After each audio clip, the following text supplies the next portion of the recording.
Smile, me, chat, join for networking. What were you doing on the afternoon of December the 16th, 2013? I'm pretty sure you can't remember what you were doing on the afternoon of December the 16th, 2013. Well, I can, because that was the afternoon when my high-pressured, high-energy, high-voltage lifestyle came within 6 inches of killing me. And that's what I'm going to tell you about this afternoon. And I'm going to tell you how it didn't kill me and how I've fought back from that and what I intend to do with the rest of my life now that I've had that chance. On the 16th of December 2013, I was walking home from a business meeting in Birmingham to my home in Tamworth, and it's about an 8-minute walk. And I had got halfway home and I was walking along one of the busiest streets in Tamworth where I live, and it's the one with all the bus stops in, with all the buses in. And I was walking along that road and I needed to cross the road. And I went to cross the road, I looked, as you do, I did the green cross thing, I looked left and right and everything's okay. And then I took 2 steps into the road and my legs collapsed. My left leg was completely paralysed and my left arm was completely paralysed. I couldn't move. And I've got a £2,000 Apple Mac computer in the other hand. And of course, my first thought, as it would be, is, oh God, the £2,000 Apple Mac computer. I'm going to have to go and talk to those idiots in the Apple shop. And I'm going to have to spend hours and hours and hours on one of their genius calls. I had no thought for the fact that there was a 47-seater bus coming down the road in front of me. And the 47-seater bus was getting closer and closer and closer. And my left arm and my left leg were completely paralysed. I couldn't move in the middle of the road. And the last thing I remember is that the bus came within inches of me. And I was in the driver's blind spot. The driver couldn't see me. I ought to be dead, right? The bus somehow missed me by what I believe to be no more than the width of that Apple Mac computer. But it did miss me, and somehow I managed to crawl across the road with the one arm that was working and the one leg that was working. I caused an enormous traffic jam. But I somehow managed to get across the road and I clung to a lamppost on the other side of the road. I looked, as I have often said, like a drunk on Christmas Eve. But I don't drink before 6 o'clock unless on football Saturdays, so it wasn't that. And I was lucky enough to see someone coming down the road who I knew from my business networking activities. And she called an ambulance. And the ambulance was there within 2 or 3 minutes. And they dragged me into the shop, into her shop. And they did all the tests for stroke. Now I'm 49 at the time of this incident. 49-year-olds don't get strokes, do they? But the ambulance man and the lady who owned the shop carried me into the shop, did all the tests for stroke, including the FAST test. Does anyone know what the FAST test is? Yeah, of course. It's the test to show whether you've had a stroke. Your face drops, so your face droops, your arm collapses, so can you raise your arm above your head? Your speech becomes slurred, and time is of the absolute essence, because what's happened is that your brain has been damaged, and the quicker you are treated for that brain damage, the more chance you have of surviving. They carried me into the shop, they did the test, and the driver said to me after the test, he said, "I think you've had a stroke. I think you need to go to hospital." So he called another ambulance and they carried me off to hospital. But let me just take you back a few moments from that, because that bus missing me was luck, I believe. It was a matter of inches. The fact that he missed me was just luck. If I'd been 2 seconds further down the line, that bus would have hit me, and I probably wouldn't be here to talk to you about it today. Luck, as I said. But we have a history of luck in my family, because I should really have had 2 siblings. Because we have spina bifida in our family. If you don't know what spina bifida is, go and Google it, but it's not pleasant, I can assure you. As I said, I should have had two siblings. I should have had 2 elder sisters. But one of them was born with such bad spina bifida that she lasted just 2 weeks before she died. She would have been named Alison Clare. And the other girl was sadly stillborn with spina bifida. So they didn't make it. They didn't have the luck. 53 years later, I have the luck to still be here and tell you about it. More luck, you see. And somehow I've got through childhood. The only proof that you have now of the fact that I was born with spina bifida is that I have a bit of a lump in my back, which if I take my t-shirt off you can see it. But other than that, I can walk, I can talk, I can speak, and believe me, an awful lot of people who have spina bifida cannot walk properly, cannot talk. It really affects their life.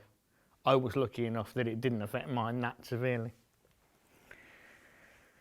And I always wanted to be a journalist. I've wanted to be a journalist ever since I was 8, 9 years old, when my dad used to bring the local paper home from work and I used to spread it out on the living room floor and read it voraciously. I've always wanted to be a journalist. And despite my difficult childhood, I did achieve that fact of being a journalist. For 24 years I worked on local newspapers in the West Midlands. I worked for 5 years on my local paper, the Tamworth Herald, another 2 years on the Sutton Coldfield Observer, and then I did 17 years on the sports desk of the Birmingham Post, the biggest regional paper in the West Midlands. And I absolutely loved it. I really enjoyed what I was doing. We were doing something that doesn't exist now. We were doing the sub-editing role. We were putting the headlines on the stories. We were making sure that the stories were to length. We were making sure that the reporters could spell and write properly. And believe me, that isn't necessarily a given. And it was terrific. I really enjoyed it. It doesn't exist now because the bean counters have got hold of the newspaper industry and somebody else now does that business, which meant that they could cut out a whole layer of people and get rid of about 30 odd people, which they did in my department. And all was going perfectly, but we would work absolutely viciously. We worked from 3 in the afternoon till when we finished, basically, which was normally 12:30, 1 o'clock in the morning. So 10-hour shifts with no breaks at the wrong time of day, that kind of thing. And I was getting home from work at sort of 1:30 in the morning, 2 o'clock in the morning. And my wife at the time was a phlebotomist who worked at Birmingham Children's Hospital. And she was getting up at 6 in the morning to go to work. And when she was getting up at 6 o'clock in the morning, she was waking me up. So if I wasn't going to bed until 2 o'clock and she was waking me up at 6, I was probably only getting 4 hours of proper sleep a night. And you cannot do that for any sort of extended period of time without it having an effect on your life, on your body, on your brain. And in 1986, I started to suffer, 2006, I started to suffer from epilepsy. And it took the doctors 2 years to work out what was causing the epilepsy. They put me on a different cocktail of drugs throughout that 18 months to try and work out what was happening. And they couldn't find out what was happening. And eventually, the Birmingham Post paid for me to have a consultation with a private consultation with a professor of neurology. I think they paid for it because they realised that if something happened to me on their watch, they would be responsible, and it could cost them an awful lot of money, as anybody who works in HR could probably tell you. So they paid for the private consultation, and I remember the day that I sat in the office of that professor, and he said to me, "You don't understand how close your lifestyle has come to killing you." He said, "Your body clock is shot, your eating patterns are shot because you're eating rubbish and you're eating it at the wrong time of day." He said, "Your sleeping patterns are shot because you're only getting 4 hours of proper sleep a night. You have come incredibly close to killing yourself." So given that information, given that evidence, the Birmingham Post took me off those horrible shifts, and they put me on 18 months of do nothing, just sit there and read the paper and look at the internet kind of shifts, because they realised that I couldn't go on doing the hours I was doing. But then at the end of 2009, they dealt me another blow. Because of that wind of change blowing through the newspaper industry that I mentioned, they made my department redundant. They gave us 3 months' notice.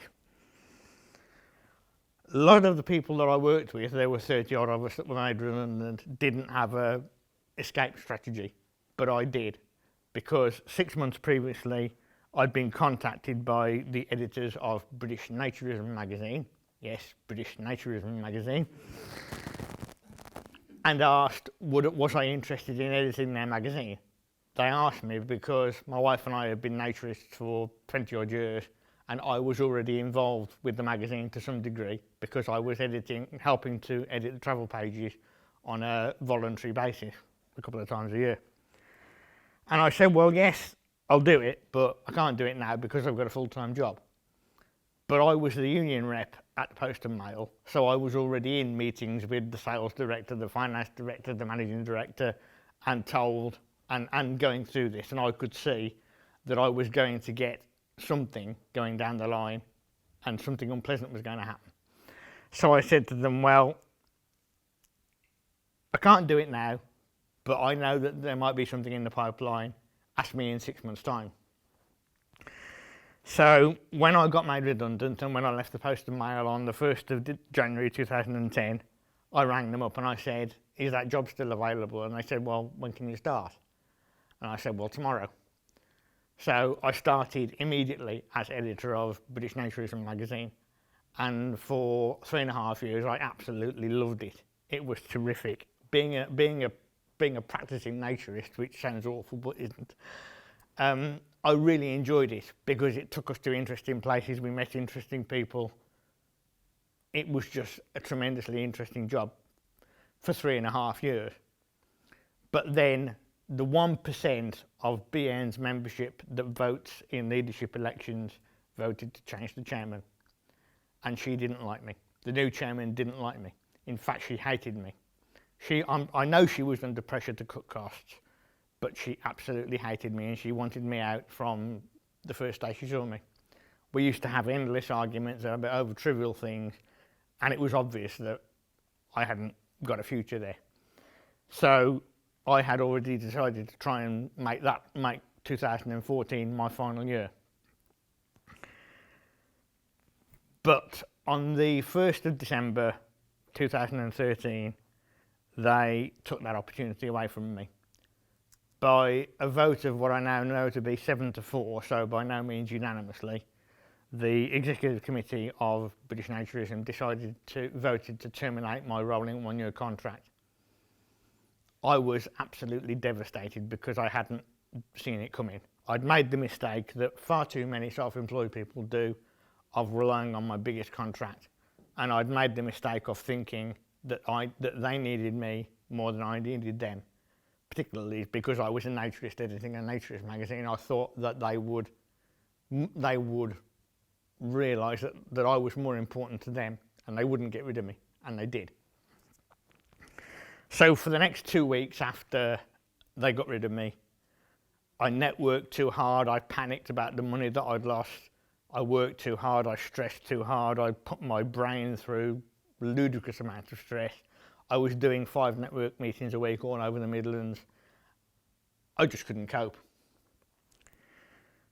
And then on the 16th of December 2013, you find me lying in front of that bus. But I'm still here.